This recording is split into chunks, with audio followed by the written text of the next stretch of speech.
Daus, Perkenalkan Kang alhamdulillah. Emil. Perkenalkan saya Firdaus, Content Manager untuk divisi sport nih, Kang Emil. Kita akan ngobrol-ngobrol soal sport nih hari ini, sore ini.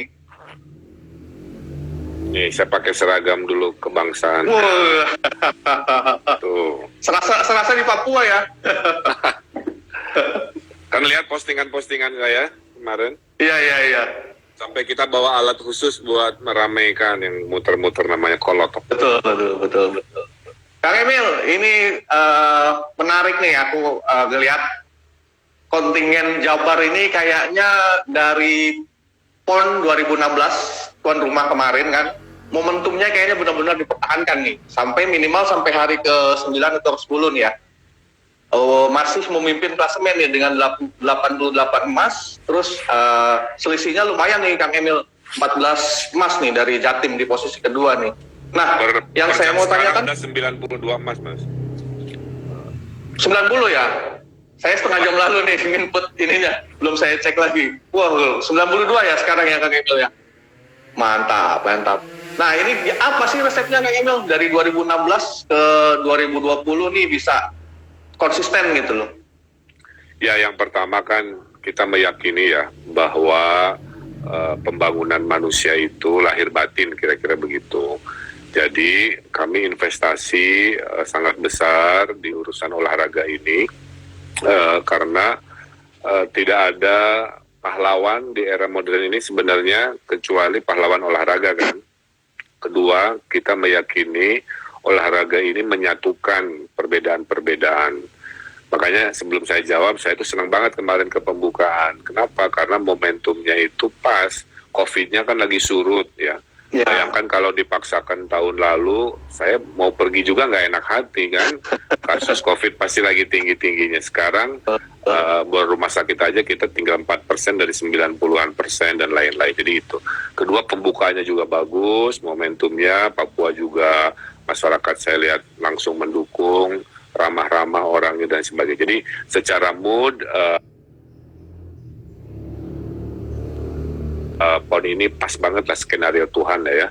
Nah yang kedua, kita walaupun terkendala tidak jadi tahun lalu, Jawa Barat itu selama COVID atletnya berlatih dan kita fasilitasi secara maksimal. Bahkan dulu Kang, kalau jadi tahun 2020 tidak ada COVID, itu tim Jabar itu kami kirim training di Korea. Ya. Jadi kita secanggih itulah menyiapkan SDM kita di bidang olahraga, ingin belajar sport science istilahnya. Jadi bukan sekadar keren-kerenan berprestasi, tapi kita gunakan keilmiahan. Saya terinspirasi dari delegasinya Tiongkok ya. Mereka itu dilatihnya di Kunming. Di Kunming itu ada daerah tinggi yang oksigennya rendah. Nah kalau mereka bisa berprestasi di oksigen rendah, pasti mereka berprestasi di saat normal.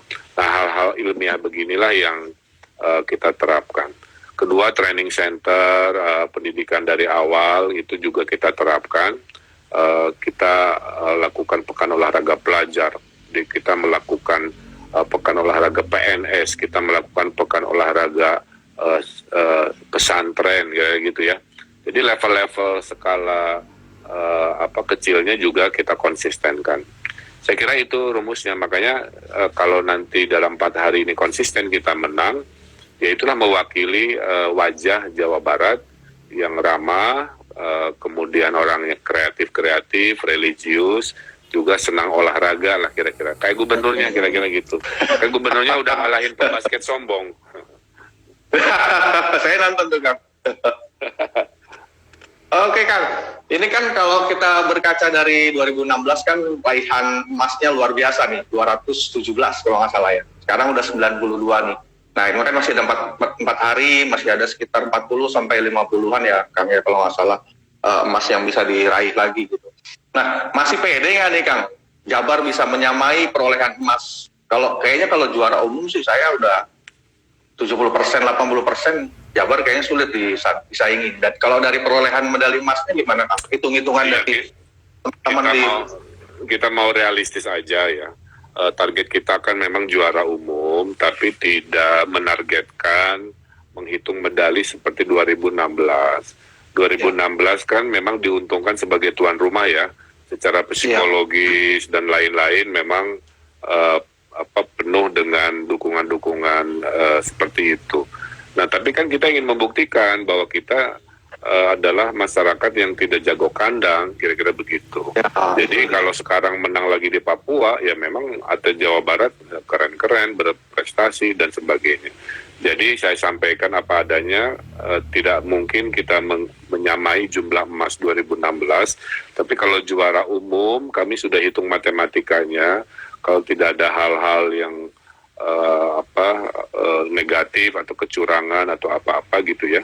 Hitungan kita di 140-an, 150-an bisa kita dapatkan di sisa waktu 4 hari ini dan mempertahankan juara umum.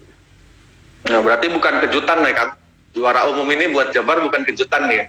Bukan suatu hal yang mengejutkan gitu, memang sudah disiapkan secara matang gitu ya dari awal ya untuk Ya, dapat juara umum ini.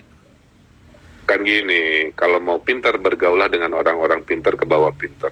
Kalau mau optimis bergaulah dengan Gubernur Jawa Barat, insya Allah optimis. Jadi saya kan orangnya optimis dan saya saya hitung Bang, saya hitung coba mana buktinya, siapa lawannya, teliti gitu kan. Tapi menariknya itu, jadi kita meneliti kekuatan DKI, liatin videonya, YouTube-nya, kita lihat kekuatan Jatim. Jadi sedalam itu kita memetakan supaya kalau nanti nah ada yang miss ya, beberapa hilang emas, tapi ternyata ada kuda hitam juga. Jadi ada yang tergantikan, contoh kayak polo air, kita tuh targetnya emas putri ya, emas putri polo air. Di final target emas lepas ke DKI, tapi ternyata polo air putra malah yang tidak ditargetkan emas itu dramatis loh Mas. Jadi ceritanya ini, saya itu harusnya terbang pulang jam 4 sore. Tiba-tiba dikasih tahu pesawat delay 2 jam. Daripada nunggu di bandara, saya bilang mending kita nonton aja yang ada. Dibilang Pak kita lagi final polo air lewat jam 4 kalau mau datang. Datanglah saya daripada bengong di bandara kan. Pas datang ketinggalan 2-0 dari DKI. Terus saya Putra ya, Kang ya? Putra, saya berdiri dadah-dadah bunyiin si kolotop, kemudian si atlet melihat, tiba-tiba kelihatan agak semangat, yang tadi tertinggal 2-0 dramatis akhirnya menang dan pada nangis karena 50 tahun tidak pernah dapat emas kan. Nah sekadar contoh, memang kehadiran pemimpin kadang-kadang itu udah bukan main fisik lagi kan, memberikan moral mental lah yang akhirnya memenangkan pertandingan. Iya. Kang, ini soal pembinaan nih saya menarik juga nih, karena banyak juga kan atlet-atlet Jabar nih yang muda-muda juga udah berprestasi nih. Boleh kasih bocoran sedikit Kang, atau berbagi resep nih soal bagaimana Jabar sukses nih soal pembinaan nih. Terutama bagaimana cara pola pencarian bibitnya nih Kang. Tadi kan Kang Emil sempat singgung dikit nih, ada turnamen yang konsisten gitu ya. Ya, jadi kita mulai dari Popda Kang. Popda itu singkatan Pekan Olahraga Pelajar Daerah. Nah, di level-level anak-anak masih SD, SMP gitu kan, itu udah kita petakan yang terbaik. Jadi PON versi anak-anak remaja lah ya. Nah, setelah kita saring lewat Pekan Pelajar itu, kita punya namanya PPLP. Jadi anak-anaknya ditarik di sekolah khusus, kira-kira begitu, yang memprioritaskan kesehariannya ke olahraga sambil dia disetarakan dalam pendidikan formalnya. Contohnya Windy Cantika ya. Windy Cantika itu dia lulusan PPLP kita ya. Jadi PPL Pusat Pendidikan Latihan Olahraga itu yang membuat akhirnya Windy aku datang, aku lihat, aku menang, Vini Vici kan. Pertama kali Olimpiade dia menang medali perunggu. Sekarang pertama kali PON dia medali emas, usianya masih 19 tahun, 2 kali Olimpiade lagi, ya bisa 2 kali Olimpiade lagi dan lain-lain. Nah jadi urutannya gitu. Kemudian kita melebarkan pekan olahraganya ke semua usia. Ada tadi pekan olahraga PNS, ada pekan olahraga pesantren, ada Porda ya antar daerah yang kita dan lain sebagainya. Nah, jadi semangat. Kemudian yang kedua setelah edukasi, adalah kita mulai sekarang bergeser ke sport science. Jadi menggunakan keilmuan. Ini teknik oksigen di daerah mana yang pas buat ngelatih olahraga apa, kemudian dikaji. Kebetulan kita kan ada UPI, Universitas Pendidikan Indonesia, yang punya jurusan olahraga kan. Nah, jadi keunggulan Jawa Barat di masa depan yang sedang kita desain adalah sport science tadi, menggunakan keilmuan untuk memperbaiki performa fisik atlet-atlet Jawa Barat. Nah, itu kemudian suasana keseharian Jawa Barat ya memang saya desain agar warga Jawa Barat itu senang bergerak gitu. Jadi makanya Mas Daus kalau lihat postingan saya olahraga apa-apa, sebenarnya bagian dari kampanye, kalau istilah Orde Baru lah ya, mengolahragakan masyarakat dan masyarakat olahraga. Saya kira itu. Termasuk tadi yang sport science itu, kalau tadinya nggak ada halangan, kami kirim ke negara-negara yang ilmu olahraganya kita anggap terbaik, salah satunya Korea Selatan. Ya, Korea Selatan, betul-betul. Nah, ini kan menarik juga soal sport science nih. Kan kemarin bulan September kemarin Presiden kan baru menandatangani Perpres tuh soal DBON, Desain Besar Olahraga Nasional, Kang. Nah, ini kan erat kaitannya sama sport science, juga kerjasama dengan pihak-pihak lain ya, yang tujuannya untuk percepatan prestasi olahraga gitu loh, dan bagaimana pencariannya gitu. Nah, ini kayaknya Jobber udah lebih dulu nih soal ini nih. Boleh diceritain nggak Kang soal sport science ini maksudnya Jabar ini kalau sport science ini penting untuk meningkatkan prestasi olahraga itu sejak kapan gitu, Pak? Jadi yang dijudulin tadi ya, DBON itu Desain Besar Olahraga Nasional, kan baru tahun ini diketok palu ya. Jadi sebenarnya yang semua saya omongin tadi itu sudah masuk di situ. Cuman nggak dikasih judul DBOND, D itu daerah. Tapi karena sekarang ada istilahnya, nomenklaturnya, ya sudah, semua teori yang saya sebutkan tadi sedang kita rumuskan. Jadi kearifan lokal Jawa Barat kombinasi dengan panduan DBON dari pusat, rencananya sebentar lagi kita akan rilis juga level daerahnya lah, kira-kira begitu. Dan ingat, kita tidak hanya fokus pada olahraga prestatif ya Kang. Kita ada membina olahraga masyarakat yang non prestatif kayak senam, kemudian cabang tradisional ya, dan lain-lain. Pokoknya dimulai dulu kultur masyarakatnya senang olahraga, mau prestatif tidak prestatif. Nanti dari kultur yang sudah bagus ini kita saring mana yang masuk kategori prestatif.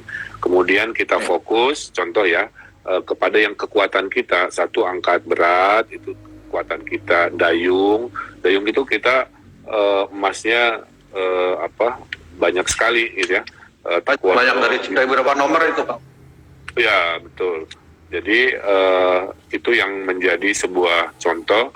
Kita teliti ke strength-nya kita. Kan nggak mungkin semua juara lah ya. Jadi ibaratnya kayak ngasih beasiswa lah Mas Daud. Dari semua anak kan nggak semua dipukul rata anggarannya. Yang pinter ya kita kasih anggaran lebih besar. Nah, kita juga akan begitu di olahraga-olahraga yang kita kuat, tradisi dan prestasinya, anggarannya kita maksimalkan. Tidak harus semua cabang kita hebat, tapi ada cabang-cabang tertentu, sambil yang kurang-kurang kita perbaiki. Iya. Berarti tetap ada prioritasnya ya, sama kayak kalau saya boleh ambil contoh ini di Jatim ini kan kemarin mencetak rekor nih ya Kang, di tim panahannya itu kan selama 40 gelaran PON nggak pernah lepas nih status juara umum nih. Nah, kalau di Jabar nih kira-kira apa nih Kang yang kira-kira bisa jadi, ini caburnya Jabar banget loh. Dayung itu kita sampai sekarang udah 19 emas, hampir sapura. Iya. Karena kan banyak danau-danau di Jawa Barat ya, dan atlet kita sangat mahir lah di dayung. Kemudian taekwondo juga juara umum, itu 9 emas ada di situ. Nah, orang Jabar juga kan hobinya nyatain cinta ya, jadi menembak menang banyak 10 emas. Hobinya nembak, baik nembak olahraga maupun nembak pasangannya. Jadi Kalau ditanya seperti Jatim tadi panahan, ya kita strength terkuatnya ada di dayung, ada di taekwondo, ada di menembak. Iya. Oke Kang, sebelum saya lanjut ke pertanyaan nih Kang, saya mau kasih tahu juga ke sobat-sobat Netcom yang lagi nonton nih Kang, ada lumayan banyak nih yang nonton. Kalau mau gabung diskusi atau mau nanya sama Kang Emil, nah ini waktunya nih sobat Netcom nih. Tinggal tulis aja di kolom komen, nanti saya bacakan.